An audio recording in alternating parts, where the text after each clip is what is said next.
સુરતની સિવિલ હોસ્પિટલમાં જન્મથી ન સાંભળી શકતા 3 બાળકોની સફળ કોક્લિયરની સર્જરી કરવામાં આવી છે।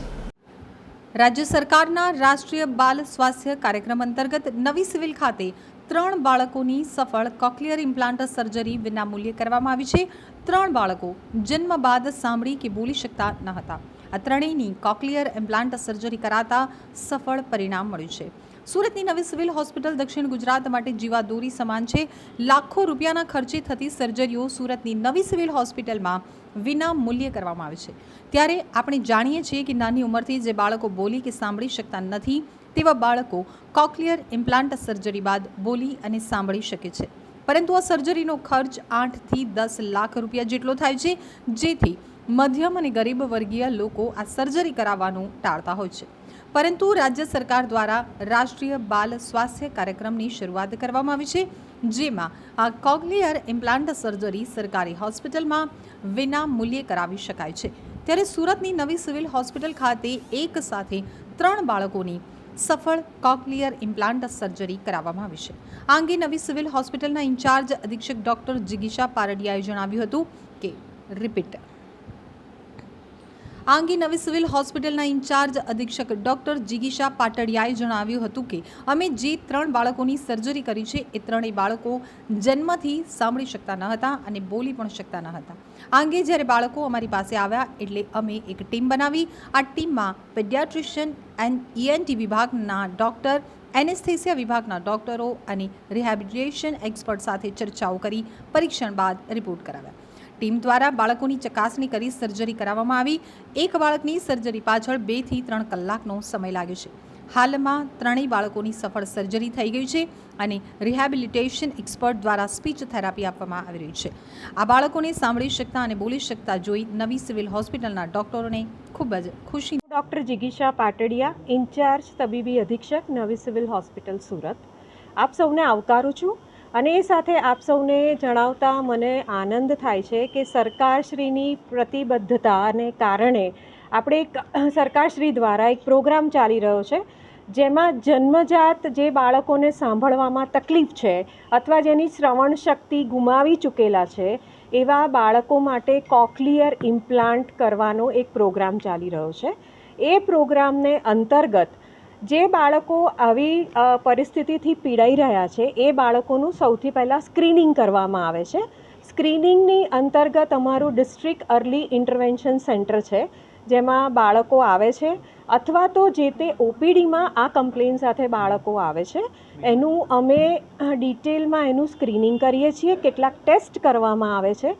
ટેસ્ટના રિઝલ્ટ પછી સરકારશ્રીની ગાઈડલાઇન પ્રમાણે જો એ બાળકો કોક્લિયર ઇમ્પ્લાન્ટ પ્રોગ્રામની અંડરમાં આવતા હોય એવા બાળકોને અમે કોક્લિયર ઇમ્પ્લાન્ટ કરવા માટેની તમામ સુવિધાઓ અને સગવડો અને ઇમ્પ્લાન્ટ જે એક કોસ્ટલી વસ્તુ છે, જે બહાર ઘણી મોંઘી હોય છે, એને અમે અહીંયા ફ્રી ઓફ કોસ્ટ સરકારશ્રીની પ્રતિબદ્ધતાને કારણે કરી રહ્યા છીએ।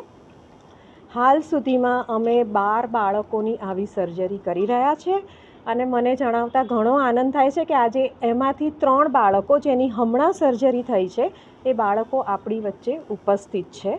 એ બાળકો બાબતે વધારાની ડિટેલ હું ENTના જે અમારા રિપ્રેઝેન્ટેટિવ છે ENT વિભાગમાંથી હું એમને કહીશ કે અમે કેવી રીતે આ વસ્તુ પાર પાડી, શું તકલીફ હતી એ બાળકોને અને આજે એ બાળકોની શું પરિસ્થિતિ છે એ બાબતે તમને એ ડિટેલમાં જણાવશે। આભાર આપ સૌનો અને ભવિષ્યમાં અમારે લગતી કોઈ પણ તકલીફ એટલે જરૂરિયાત હોય ત્યાં સિવિલ હોસ્પિટલ હંમેશા તમારી સાથે છે। અમારો કોન્ટેક્ટ કરજો અને અમે એના માટે લગતી તમામ સગવડો અને સુવિધાઓ સરકારની પ્રતિબદ્ધતા, અમારી કટિબદ્ધતા સાથે અમે હંમેશા હાજર રહીશું। Thank you. મારું નામ પ્રાચી રોય છે। હું ENT ડિપાર્ટમેન્ટમાં SR તરીકે જોબ કરું છું। અમારા પાસે આ 3 બાળકો જે રિસેન્ટલી CI સર્જરી માટે ઓપરેટ થયા છે એ કરીબ 6 મહિના પહેલાં આવ્યા હતા। ત્રણેય બાળકો જન્મજાત બહેરા મૂંગા છે। એ લોકોને પ્રી CI જે ઇવેલ્યુએશન બધા થતા હોય એ બધું સચોટતાથી કરીને એના પછી એમને CI માટે ફિટ કરેલા અને એ પછી સીઆઈ ઓપરેશન થયું છે. સીઆઈ ઓપરેશન એ લોકોનું સફળ રહ્યું છે, સારી રીતે થઈ ગયું છે. 3 બાળકોમાંથી 2 બાળકોનું રિહેબિલિટેશન પણ ચાલુ થઈ ગયું છે.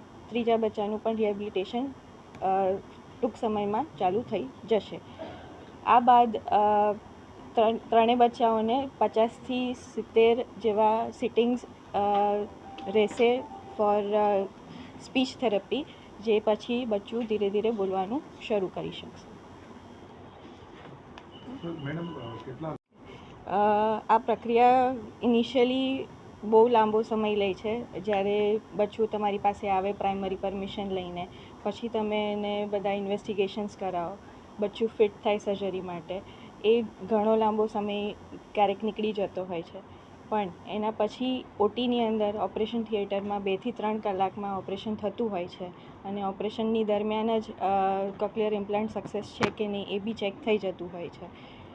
પછી એના પછી બચ્ચું ઇન્ડોર રહે અને આપણે એને ઘણું સારી રીતે ધ્યાન રાખવું પડે બચ્ચાને, એન્ટીબાયોટિક્સને એવું બધું જતું હોય. અને એના પછી જ્યારે ડિસ્ચાર્જ થાય બચ્ચું, એમને સમજાવવામાં આવે કે એ લોકોને સ્પીચ થેરાપીને એવું ઘણું લાંબો સમય સુધી ચાલુ રાખવામાં આવશે.